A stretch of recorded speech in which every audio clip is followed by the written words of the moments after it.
Depuis 12 ans, TVL fait figure d'exemple face à des médias du système toujours plus soumis aux élites financiarisées. À chaque occasion, TVL a montré son indépendance totale, mais aussi sa capacité à lire le monde et à se projeter. À TVL, nous sommes constants et cohérents. Nous refusons la facilité et le prêt-à-penser pour vous offrir les clés de compréhension d'un monde complexe où les mécanismes de pouvoir cherchent toujours à vous abrutir pour vous asservir. TVL, c'est votre dose de vérité, votre cocktail vitaminé pour renforcer votre libre arbitre. Dès à présent, aidez TVL à votre mesure, chaque geste compte. En donnant à TV Liberté, vous façonnez un journalisme libre, votre consentement éclairé et vous vous offrez la liberté de penser. Alors, je compte sur vous.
Bienvenue sur Terre de Mission, l'émission religieuse de TV Liberté, en ce dimanche 15 décembre, dit dimanche de Gaudete, donc au milieu de l'Avent.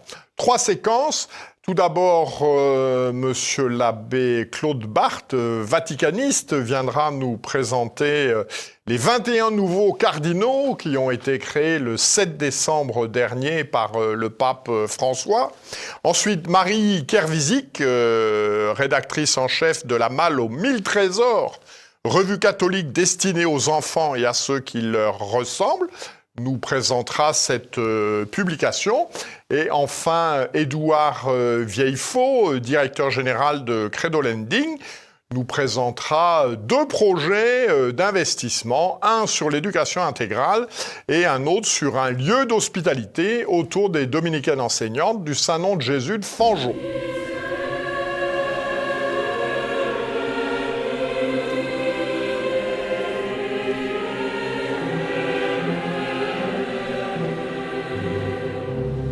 Bonjour Monsieur l'abbé. Bonjour Jean-Pierre, bonjour à Donc, tous. dans l'indifférence générale, en tout cas de l'opinion publique française, le 7 décembre dernier, le pape François a créé, c'est l'expression consacrée, il a créé 21 nouveaux cardinaux. Alors, qui sont ces 21 nouveaux cardinaux? Et comme vous dites, c'est dans l'indifférence générale, parce qu'on ne les connaît pas. Il en a fait au total, dans son pontificat, pour l'instant, parce que ça va continuer. On parle même d'un prochain consistoire je sais pas, c'est l'hiver prochain, je crois. Enfin, bon, bref. Donc, il a fait quand même 163, si je ne me trompe pas. Les cardinaux votants, puisqu'il y a les votants, puis ceux qui ont plus de 80 ans, qui comptent plus. Le cardinal il est surtout fait pour voter pour le pape. Les cardinaux qui votent sont, attendez que je ne dise pas de bêtises, 140. Donc, on est au-delà de la barre des 120, 140, et donc 80% ont été faits par lui, ont été créés par François. Il y a une espèce de frénésie de création de cardinaux qui est étonnante et qui semble s'accélérer, comme d'ailleurs ses activités. Il vient, il va être en Corse, il va... Non, c'est très bien, ça prouve qu'il est très... Il a une volonté de faire. Une volonté de faire, oui, c'est certain. Alors, y a-il parmi ces nominations des nominations surprenantes? C'est-à-dire des gens dont on dit c'est quand même extrêmement curieux. Oui, il y a des gens qu'on ne connaît pas du tout. On ne voit pas pourquoi ils sont cardinaux, mais ça, lui, par exemple. Lui le sait. Mais je vais vous dire, il y a l'archevêque de David, évêque de Caloocan, aux Philippines. Il y a un évêque Suicru, si je prononce bien, de Bogor, en Indonésie.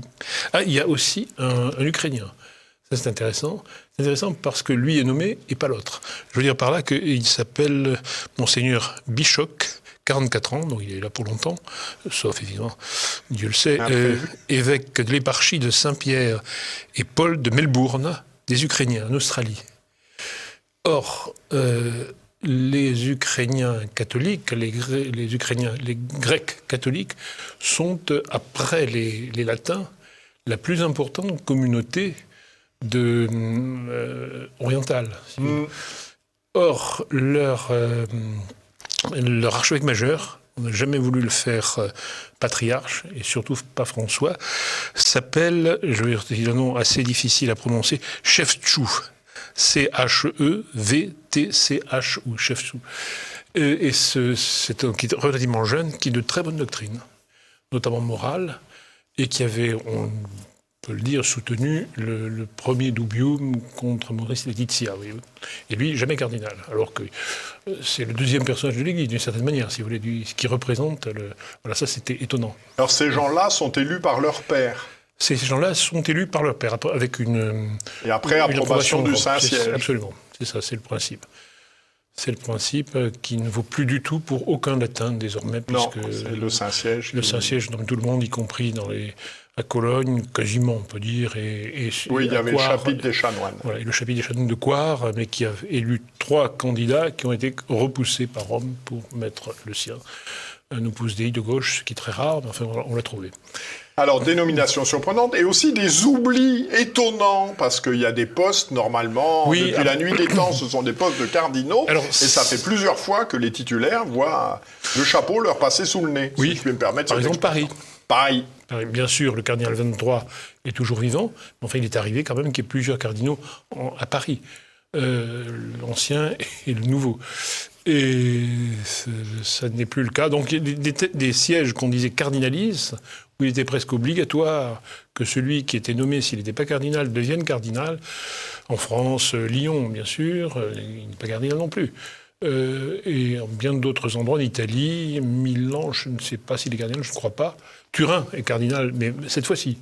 Ça devient presque étonnant que le titulaire d'un siège cardinaliste soit élevé au cardinalat, alors qu'autrefois c'était normal. Alors, quelle est la tendance générale de ces nominations? Puis que nous disent ces nominations? Et puis aussi ces absences de nominations pour certains. Ce qu'elles nous disent, globalement, ces nominations, que, l'expression n'est pas jolie, mais on bourre les urnes. C'est-à-dire qu'on prépare l'avenir, quoi. Il est évident que François veut que ça... Et ceux qui sont autour de lui, je pense qu'ils jouent beaucoup, là, dans ces nominations, dans ce fait de lui faire nommer des gens, veulent que la ligne actuelle continue. Ça, c'est très clair. Maintenant, dans ces nominations disent largement cette chose-là. Quand on voit, par exemple, les Américains latins, ce sont tous des bergoliens, c'est clair. Quand on voit l'évêque Vesco à Oran, Ratcliffe, le dominicain... Ancien maître général. Voilà, c'est une tendance très, on va dire, ouverte, entre guillemets. Enfin, donc, et puis les autres, on ne sait pas. Alors, ce qu'on sait, comme je vous disais, c'est que 80% des cardinaux votants aujourd'hui, si un conclave se réunissait aujourd'hui, 80% des électeurs sont nommés par le pape Bergoglio. Mais ça ne veut pas dire pour autant qu'ils sont bergogliens. Parce que, ils sont libres de leur mouvement. Beaucoup, justement, parce qu'ils sont inconnus, ne sont pas... ils sont aussi inconnus dans ce qu'ils pensent. On peut imaginer, en tout cas, que les évêques de petits sièges du bout du monde, ou même pas du bout du monde, mais par exemple, le premier cardinal serbe qui a été nommé, comment s'appelle-t-il cet homme ? Nemet. Il est du Verbe divin, archevêque de Belgrade. Quelle est sa ligne, quelle est sa pensée, on ne sait pas. Et ce qu'on sait tout de même, c'est qu'il y a malgré tout un poids des Italiens. Il reste encore 14 Italiens parmi les cardinaux électeurs et 14 Africains. Alors certes, tous ne sont pas des conservateurs, mais tous ne sont pas des progressistes. Il est certain que il faut savoir aussi que le cardinal, non pas doyen parce qu'il est trop âgé, le cardinal Ray, mais celui qui le remplacera à l'intérieur du conclave est le cardinal secrétaire d'État, à savoir le cardinal Parolin, qui a quand même une grande importance, de même que le cardinal Kamerlingh, qui sera le cardinal, comment s'appelle-t-il, Farrell, cet Américain. Ouais. Donc, qui sont, je ne dis pas qu'ils font l'élection, mais... Alors, quand on est cardinal, à part de participer à l'élection du pape, oui. Qu'est-ce qu'on fait comme cardinal ? Théoriquement, on est... on est obligé de réfléchir, n'est-ce pas ? Les cardinaux, à l'origine, étaient le clergé principal de Rome. Ils le sont toujours, d'ailleurs. C'est pour ça qu'ils sont toujours titulaires d'une église de Rome. Église de Rome. Et de ce fait, donc, ils constituent le clergé de Rome, qui, comme souvent à l'origine, enfin dans les temps anciens, élisait son propre évêque. Eux élisent l'évêque de Rome, puisqu'ils sont le clergé de Rome. Alors, ils ont ce pouvoir d'élection, mais aussi, ils sont les conseillers du pape, qu'il peut réunir pour prendre des décisions importantes. Ils peuvent parler entre eux. Bon, ils sont purement consultatifs, bien entendu, hein, mais tout de même, ils pourraient donner leur avis. Alors ils pourraient, mais concrètement, le pape, il les réunit pour leur demander leur avis il les réunit de moins en moins pour des consistoires ordinaires, c'est-à-dire extraordinaires justement. Ordinaire, c'est pour créer des cardinaux. Il les réunit très peu et il leur a même quasiment levé la parole. Parce que dans cette gronde assemblée, quelqu'un se levait pour dire des choses qui ne plaisaient pas. Il y a quand même un phénomène d'assemblée qui devenait dangereux. Et donc, non, ils ne sont pas les conseillers du pape, sauf ceux qui l'aiment bien et qu'il aime bien nommer. Par exemple, parmi les cardinaux nommés, vous me demandiez un choix surprenant. Il y a celui, je vais essayer de retrouver son nom, qui s'appelle Kovakad, un Indien, qui est tout simplement responsable des voyages pontificaux à la curie. Voilà. Alors, donc lui... il se voit souvent. Il se voit souvent. Lui, il doit déjà conseiller le pape. Il y a aussi, parmi ceux qui peuvent le conseiller, sans doute, le cardinal Baggio, 59 ans, lui aussi, il a du temps, qui est sous-secrétaire, c'est très étonnant, du dicaster pour le service du développement humain intégral. Donc, le 3e poste. Et surtout cardinal, cet homme. Il va devenir certainement, il va prendre la suite du préfet du dicaster.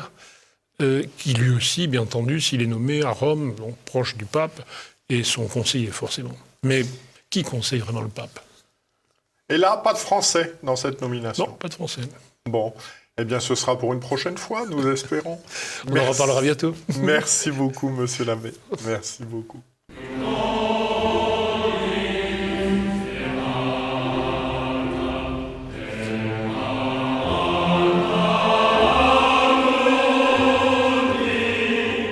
Bonjour Marie-Pierre Vizic. Bonjour Jean-Pierre Mogendre. Donc vous êtes rédactrice en chef de La Malle aux 1000 trésors, revue catholique destinée aux enfants et à ceux qui leur ressemblent. Alors, de quels trésors s'agit-il ? Alors, il s'agit des trésors, vous vous doutez bien, ni pièces, ni or, ni argent. Il s'agit des trésors qui font grandir. Alors, il y a les trésors de la foi, avec le catéchisme, les vies de saints, l'hommage à Notre-Dame que nous proposons aux enfants. Il y a les trésors de la lecture, les trésors de l'apprentissage, de la découverte, les trésors de l'art aussi, puisque nous essayons de proposer des images qualitatives pour apprendre aux enfants à contempler. Donc nous proposons des trésors qui éveillent les enfants, qui les enrichissent, comme la joie chrétienne, la lecture et la contemplation. Alors, quelle est la cible de cette publication ? À qui vous adressez-vous ? Y a-t-il des prérequis ? Alors oui, il faut savoir lire. Ah bon. Et nous proposons donc la lecture de ce magazine pour les enfants à partir de 7 ans.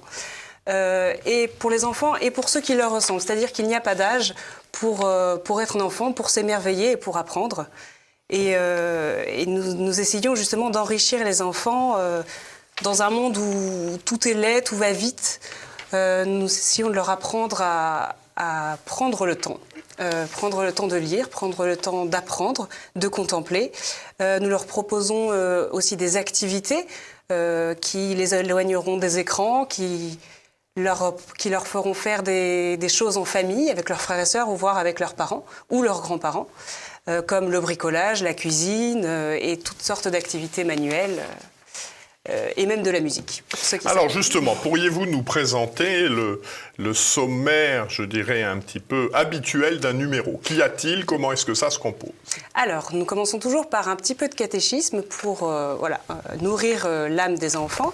Nous avons ensuite un hommage à Notre-Dame, puisque c'est important de toujours confier les enfants à la Sainte Vierge et de leur susciter chez eux cette dévotion. Ensuite, nous avons un conte ou une histoire. Nous avons des jeux, des devinettes, ça peut être aussi des jeux de société parfois. Nous avons...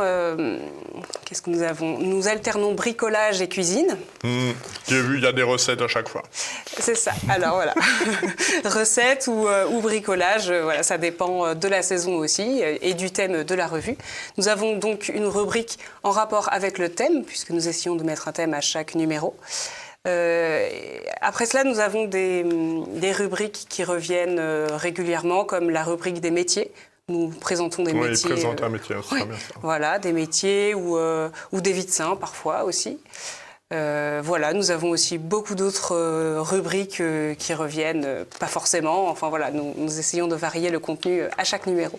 Alors vous êtes une équipe de combien de personnes à faire ça? Parce que Alors, c'est vraiment, il y a beaucoup de choses. Alors on l'a pas dit, ça fait quand même 28 pages. Non, 24. 24, oui, 24. Bon.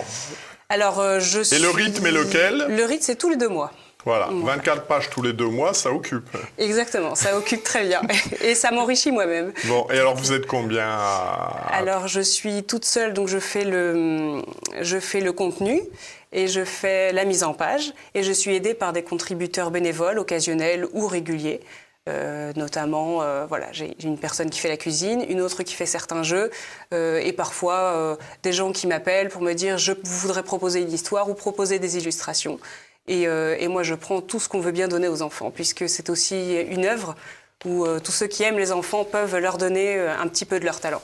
Alors, quels sont les retours Ça existe depuis combien de temps? Depuis 17 ans. Voilà, donc ça a commencé en janvier 2008. Et depuis le début, les retours sont très positifs. J'ai beaucoup de parents qui viennent me dire que les enfants attendent avec impatience le courrier dans la boîte aux lettres. J'ai beaucoup de grands-mères et de parrains-marraines qui abonnent leurs petits-enfants ou leurs filleuls et qui sont toujours très très contents. Et j'ai des lecteurs qui ont 15, 16, 17, voire 20 ans. Et j'ai même des grands-parents qui s'abonnent pour eux-mêmes avant de s'abonner pour leurs petits-enfants. Ils le lisent d'abord. Ils le lisent d'abord. Alors justement, comment peut-on faire pour s'abonner?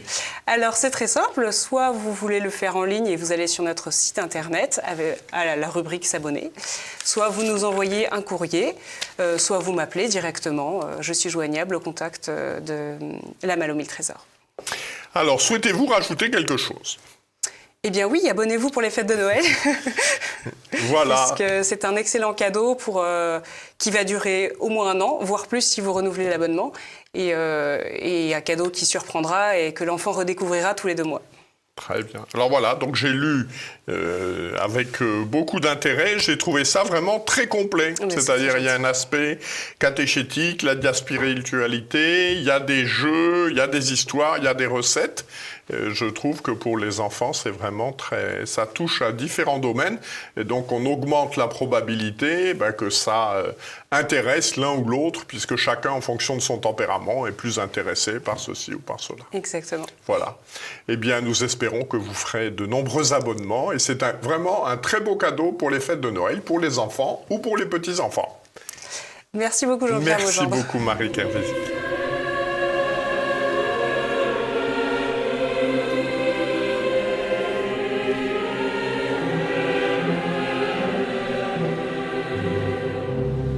Bonjour Edouard Vieillefaux. Bonjour Monsieur Gendre. Donc vous êtes directeur général de la société Credo Lending et nous avons eu le plaisir de vous recevoir déjà à propos d'une demande de fonds pour le Crécia, l'école de Crécia. Alors, pouvez-vous nous rappeler la vocation de votre société et qu'a donné cette demande? Alors Credo Lending, nous faisons le pont entre des porteurs de projets qui œuvrent pour le bien commun et qui cherchent des financements et des investisseurs qui souhaitent donner du sens à leur épargne. Avec cette phrase qu'on apprécie de Saint Jean-Paul II, regarder dans l'investissement ce qu'il apporte avant de voir ce qu'il rapporte.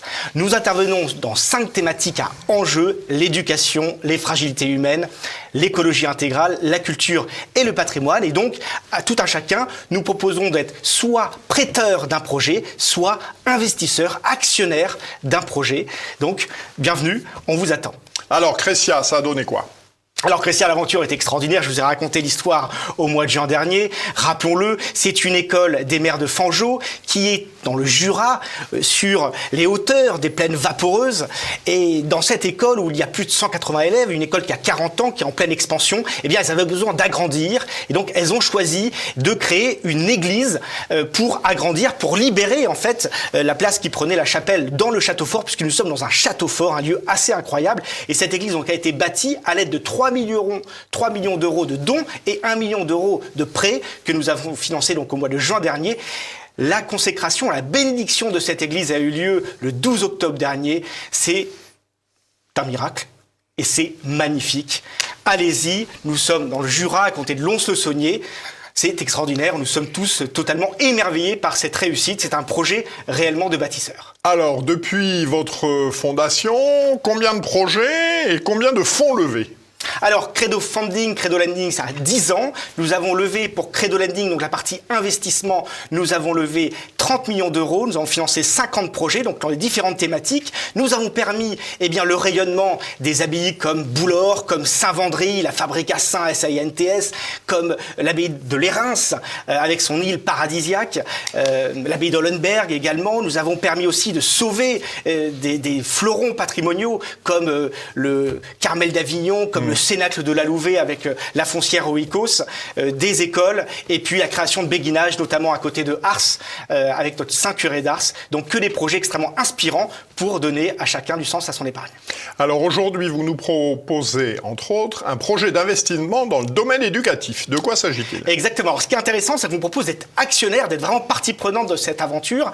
Une très belle aventure entrepreneuriale, entreprise par vraiment on va dire du lourd, des investisseurs qui ont déjà pignon sur rue, qui sont tous entrepreneurs.